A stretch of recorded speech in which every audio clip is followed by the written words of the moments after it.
And gold buyers, మీ కష్టాల్లో నమ్మకమైన మీ ఆత్మీయ నేస్తం. ఆ సంపాదన నేను 11వ సంవత్సరంలో స్టార్ట్ చేసిన. ఎట్ ది సేమ్ టైం ఇక్కడ మా బావగారు హైదరాబాద్లో ఉంటారు. ఆయన దగ్గరకు వచ్చినప్పుడు సినిమా ముహూర్తాలు. ఫస్ట్ సినిమా ముహూర్తం ప్రాణ స్నేహితులు అపోలో హాస్పిటల్ అండర్ కన్స్ట్రక్షన్. ఏది కృష్ణంరాజు గారు, మురళీమోహన్ గారు స్నేహాని కన్నా మిన్న లోకాన లేదురా అనే సాంగ్, అది ఫస్ట్ సినిమా ఇన్ హైదరాబాద్ ముహూర్తం. అప్పటికి చెన్నైలోనే ఉంది ఇంకా సినిమా ఇండస్ట్రీ. అప్పుడు నేను ఇక్కడ పూజలు చేయడం సెలవుల్లో వచ్చి, సో అట్లా రన్ చేస్తూ హైదరాబాద్కి వచ్చి హైదరాబాద్లో 10th చదువుకొని లాలాపేట్ గడీస్ స్కూల్లో, next inter Tagore junior college చదువుకొని, degree SP college Sardar Patel college చదువుకొని, డిగ్రీలో నేను సికింద్రాబాద్కు నేను ఏబీపీ ప్రెసిడెంట్గా పనిచేసాను. అయితే నాకు ఎక్కడ అంటే సినిమా ఇండస్ట్రీలో ఈ గౌరవము, సినిమా పూజలు చేసినప్పుడు ముహూర్తాలు పెట్టినప్పుడు గౌరవము, ఇవన్నీ చూసిన తర్వాత నాకు కింగ్ అంటే ఎప్పుడు ఇష్టం లేదు, కింగ్ మేకర్ అంటే ఇష్టం. సో మొదటి నుండి నా గోల్ కింగ్ మేకర్. రెండవది ఏంటంటే మా నాన్నను చూసిన సందర్భంలో మా నాన్నగారు గుడి నుండి బయటికి వస్తున్నప్పుడు జనాలు నమస్కారం పెట్టడం అంటే ఒక పెద్ద పూజారికి ఇచ్చే విలువ. సో అది నన్ను ఎటువైపు తీసుకెళ్ళింది అంటే జనాలతోని నమస్కారం పెట్టించుకోవాలి, జనాలతోని గౌరవం సంపాదించుకోవాలి అనేటువంటిది చిన్నప్పుడే నా మైండ్లో పడిపోయింది. నలుగురు మిమ్మల్ని గుర్తించాలి అనేది నా మైండ్లో పడిపోయిన తర్వాత నేను ఏం చేసిన అంటే ఇంకా ఇంచుమించు 2004 వరకు నేను సినిమా ఇండస్ట్రీలో ముహూర్తాల్లోనే ఉన్నా. 2004లో రాజశేఖర రెడ్డి గారు సీఎం అయినాక ఆయన బావమరిది చంద్రప్రతాప్ రెడ్డి గారు అని ఉండేవారు, చనిపోయినారు ఆయన. సో ఆయన నాకు చాలా క్లోజ్ అయినప్పుడు అక్కడ నుండి నేను జ్యోతిషంలోకి ఎంటర్ అయ్యి, అప్పుడు నేను అన్ని ప్రామాణికం జ్యోతిషం తీసుకొని, అప్పటికే జ్యోతిషం వచ్చు నాకు, కానీ ఇంకా నా ప్రొఫెషన్ను మార్చుకొని నేను జ్యోతిషంలో ఫిక్స్ అవ్వాలి అని నేను ఎంటర్ అయినా.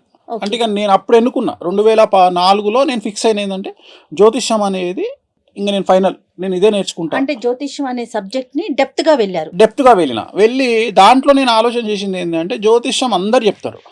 సో ఆ టైంలో కొంతమంది మీద మనం ఇన్స్పిరేషన్ అవుతాం. ఉదాహరణ, నేను పరిటాల గారి ఇంట్లో పూజ చేసేవాడిని, నేను చిన్నప్పుడే పూజ చేసేవాడిని.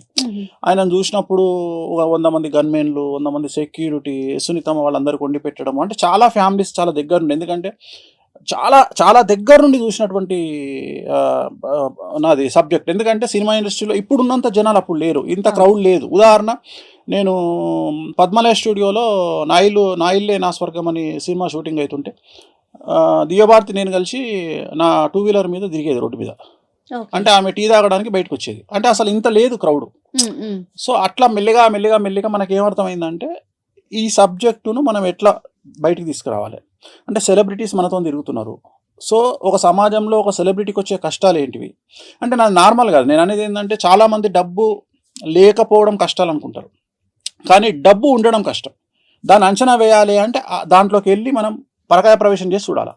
అందరు ఏం చూస్తున్నారు అంటే సమాజాన్ని గొప్పతనంగా చూస్తున్నారు. నేను గొప్పతనంగా చూడట్లా, ఆ వ్యక్తికి ఉండే కష్టాన్ని చూస్తున్నా.